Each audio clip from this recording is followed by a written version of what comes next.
तो मात्र कक्षा 6 तक की पढ़ाई थी, जो अंग्रेजी में अपने साइन भी नहीं कर पा रहे थे और मुझ जैसी बीए पास लड़की को बता रहे थे कि तुम ये चाहत जिंदगी में जो तुमने बना रखी है वो यहाँ से तुम्हारी सफल हो सकती है। मैं नहीं जानती कि उनकी शिक्षा क्या रही, मैं नहीं जानती उन्होंने मुझ में क्या देखा, लेकिन हाँ, आज उनकी ये वाणी, उनकी सोच, उनका विचार बदल गया। उनकी ये बात सच हुई, उन्होंने मुझ में जो देखा वो मैं बन गई। तो मैं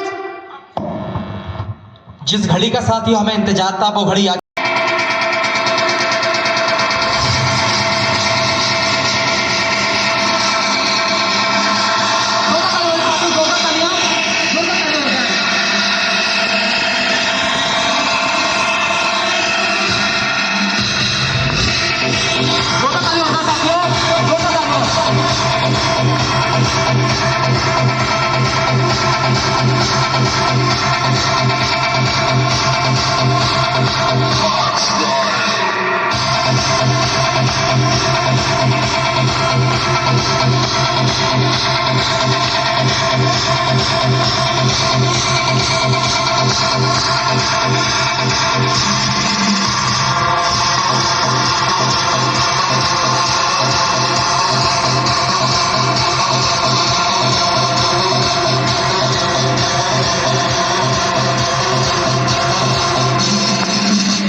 सभी लोग शांति व्यवस्था बनाकर बैठ जाएं।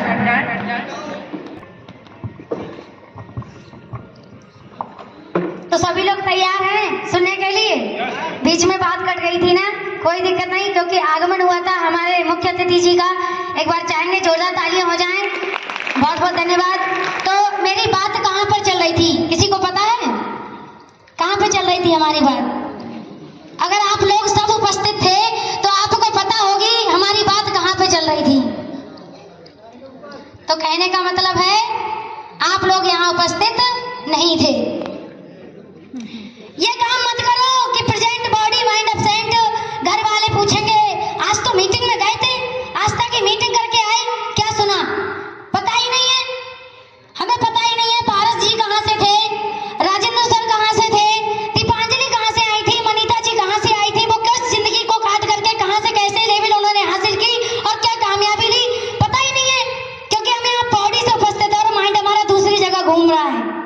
ऐसा ही तो है ना जी? पर ऐसा रखोगे तो आप अपने लिए ही, अपने परिवार को और अपने आप को अंधकार में ढकेल रहे हैं, हमें नहीं। जो यहाँ पर अपने दिल दिमाग की डायरी को खोल करके, दिमाग को खोल के बैठेगा वही आगे तक जाएगा, याद रखना। तो मेरी बात जो चल रही थी वो चल रही थी कि ये सिस्टम मुझे एक ऐसे व्यक्ति के माध्यम से मिला था जिनकी कक्षा 6 तक की पढ़ाई थी और जिन्हें अंग्रेजी में साइन करने नहीं आ रहे थे, और मैं नहीं जानती उन्होंने मुझ में क्या देखा। मैं कह रही थी ये बात कि उन्होंने मुझ में जो देखा वो आज सच हो गया। उन्होंने सोचा था कि ये लड़की कामयाब होगी, तो ये बात उनकी सच हो चुकी है। और आज मैं जो भी हूँ, जहाँ भी हूँ, आप जैसे महान लोगों से मिल रही हूँ, तो ये सारा श्रेय मेरे बिजनेस गुरु को जाता है। मैं आप सबसे तहे दिल से सहयोग चाहती हूँ, मेरे बिजनेस गुरु के सम्मान में जोरदार तालियां हो जाएं। बहुत बहुत धन्यवाद। ये सिस्टम हर किसी के पास जाता है और मैं ज्यादा कुछ नहीं कहूंगी, समय नहीं है। बस अपनी नई युवा पीढ़ी के लिए 2 संदेश देना चाहती हूँ अपने माध्यम से। बस 2 ही बात कहूंगी उन नई युवा पीढ़ियों के लिए। अगर मैं अपनी बात करूं तो प्लान सबको मिलता है। कुछ भाई बहन ऐसे होते हैं जो मम्मी पापा के बहुत लाडले होते हैं, जिन्होंने जुबान से बात निकाली और मम्मी पापा ने पैसे निकाल के दे दिए। अगर वो पढ़ते हैं, उन्होंने कह दिया कि मम्मी आज 10,000 की जरूरत है, आज 5,000 की जरूरत है, मम्मी पापा ये नहीं पूछते बेटा तुम्हें क्यों जरूरत है, वो तुम्हारी हर इच्छा पूरी करते हैं। कभी सोचा है हमारे माता पिता हमें कहाँ से, कैसे करके, कैसी मेहनत करके हमें पैसे ला के दे रहे हैं? कभी हमने पूछा कि आज जो उनका पैसा हम गलत तरीके से इस्तेमाल करते हैं? कभी हमने पूछा कि हमारे मम्मी पापा किस मेहनत से और कहाँ से पैसा लाते हैं? हम नहीं सोचते हैं। और एक बच्चे वो होते हैं जो 1 रुपए के लिए 1 महीना तक दौड़ते हैं मम्मी पापा के पीछे, वो 1 रुपए देखने को तरसते हैं। एक जिंदगी वो थी जो मैंने काटी है। मैं आप लोगों का तो नहीं जानती, पर अपनी जिंदगी के बारे में बता रही हूँ। और मैं बता दूं, एक छोटी सी शायरी है, खुद से बन रहे हैं, खुद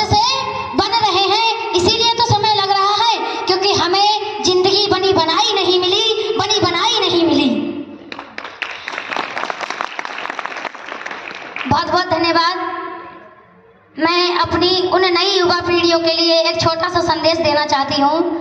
जो माता पिता आप पे आंख मूंद करके भरोसा कर रहे हैं, जो माता पिता दिन रात मेहनत करके आपको पढ़ा लिखा रहे हैं, उनकी एक आस, उनका सपना कहीं ना कहीं आप लोगों से जुड़े हुए हैं कि हमारा बेटा या हमारी बेटी आगे पढ़ लिख करके जब वो बड़ी होंगी तो वो कामयाब हो जाएंगे और वो हमें आगे चल के सहारा देंगे। लेकिन मैं आप लोगों से पूछना चाहती हूँ, जो बड़ी बड़ी डिग्रियां ले लेते हैं और मम्मी पापा को सपना दिखा रहे हैं कि लग गए ना तो मम्मी जिंदगी बदल देंगे, सोचने की बात है जब हम ना लगे फिर क्या होता है? भाई साहब, अपने पेट पालने भारी पड़ जाते हैं, फिर मम्मी पापा को दिखाई देता अनाथ आश्रय है। होता है या नहीं होता है? अपने ही नहीं पल रही, मम्मी पापा कहाँ से पाले जाएंगे? यही होती है कंडीशन। तो मैं तो वही कहना चाहूंगी, पढ़ाई के साथ साथ अपने जीवन में, छोटे से जीवन में एक ऐसा टारगेट लेके चलो, अपने जीवन में पैसे कमाने का गोल देखिए हमेशा। तो बस एक छोटी सी बात है कि आना जाना छोड़ चुके, पर्वों से नाता तोड़ चुके और रखकर पत्थर दिलों पे अपने घर से नाता तोड़ चुके।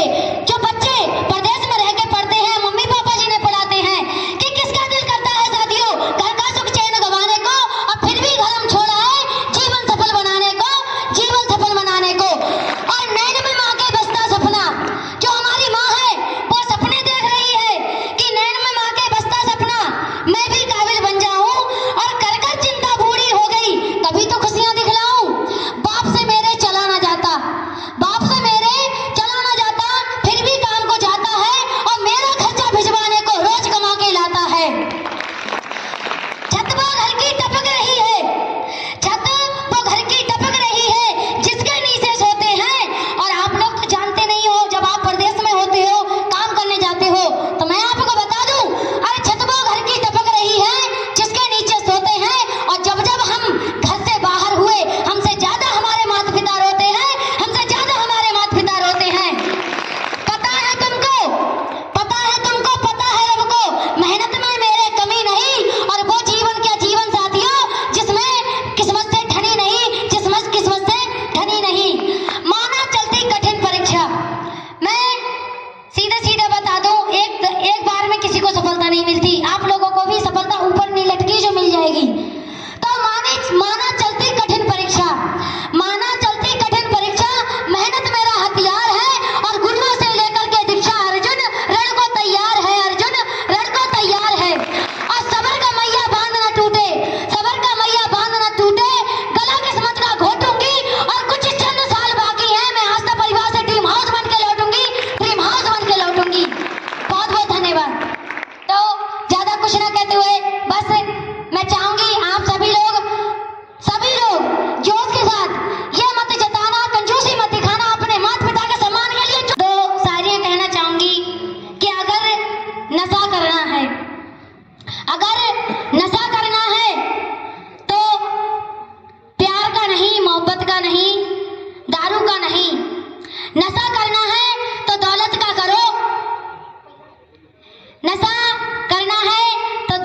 करो, क्योंकि यकीन मानिए जिस दिन लत लग गई उस दिन गरीब नहीं करोड़पति बन जाओगे।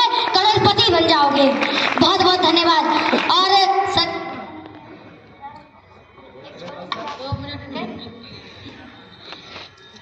अच्छा, ये किसको लगता है फील्ड में आईडी लगाने के बाद में कि सर जी मजाक बहुत बन रही हैं? सबको लगता होगा, मुझे भी लगा था। मैं तो 3 दिन रोई थी, क्योंकि मेरी सगी, जो मेरी फ्रेंड थी, अपने सगे से ज्यादा मानती थी, उसने मेरी इतनी मजाक खींची कि मुझे तो बुखार आ गया, मुझे फीवर आ गया, क्योंकि वो कह रही थी अच्छे घर से थी, मैं थोड़ी नॉर्मल फैमिली से थी। अब उसी से मैंने एक दिन कहीं शादी में गई थी, तो उससे कपड़े मांग के पहन के गई थी, तो वो तो जानती होगी मेरी कंडीशन क्या है।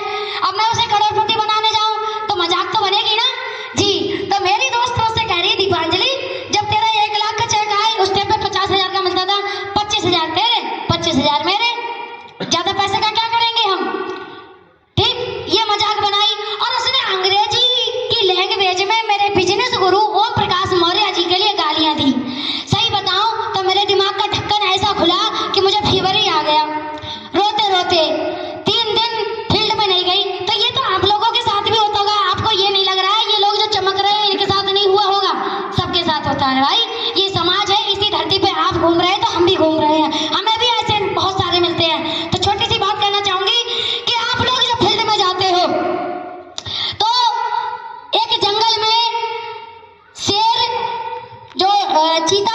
और चीता और गधा, गधा और चीते में बहस हो गई आसमान को लेकर के। जो गधा था वो चीते से कह रहा था कि भाई ये जो आसमान है ये लाल है। गधा क्या कह रहा है चीते से? आसमान लाल है। और जो चीता है वो कह रहा है भाई ये आसमान लाल नहीं है, ये आसमान नीला है। जैसे हम और आप हैं, हम और आप चीता हैं वैसे तो, और हमारा आप जानते भी हैं कि आस्था परिवार में लगते हैं, 2 लोग करने पे पहली लेवल फाइनल होती है, चेक भी आता है या नहीं आता है, मिला है या नहीं मिला है, लगा है या नहीं लगा है, लगा है। हम तुम जानते हैं और फिर भी हम क्या करते हैं?